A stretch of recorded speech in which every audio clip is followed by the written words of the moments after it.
রাজধানীর বিআরটিএ ভবনে ঈদযাত্রার প্রস্তুতি সভায় কথা বলেন সড়ক পরিবহন ও সেতু মন্ত্রী ওবায়দুল কাদের।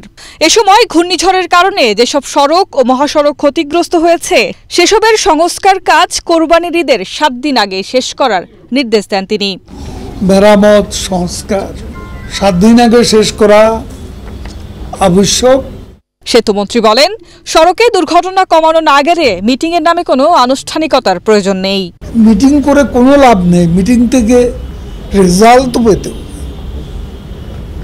রেজাল্ট না পেলে এইসব মিটিং করে কি লাভ?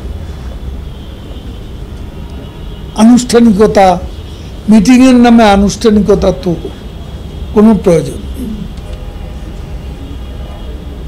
আর অনেকেই বলছেন যে গাড়ি একটু রংচং দিয়ে, রংচংটা সমাধান না, রংচংটা দেওয়া দরকার, একথা আমি বারবার বলেছি, কিন্তু প্রথম প্রয়োজন ফিটনেস। গাজীপুরের 7টি ফ্লাইওভার চালু করা হয়েছে জানিয়ে তিনি বলেন, ঈদের সময় ঢাকার প্রবেশ মুখে যানজট যেন না হয় সেজন্য নজরদারি বাড়াতে হবে। গাজীপুরে এখন আর বিআরটি প্রজেক্টের অসুবিধাটা, এটা যানবাহন চলাচলে কোনো সমস্যার সৃষ্টি গত ঈদেও করে না, এবারও করবে না।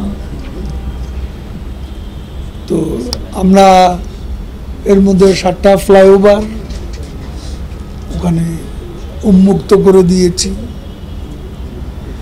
যান চলাচল এখন স্বাভাবিক। এছাড়া ঢাকার হানিফ ফ্লাইওভারের যানজট নিরসনে বিশেষ ব্যবস্থা নিতেও সংশ্লিষ্টদের নির্দেশ দেন সেতুমন্ত্রী।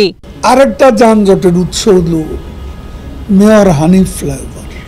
এই বিষয়টা সিটি কর্পোরেশনের সাথে বিশেষভাবে আলাপ করা দরকার। H A Mitu, Asian television, Dhaka.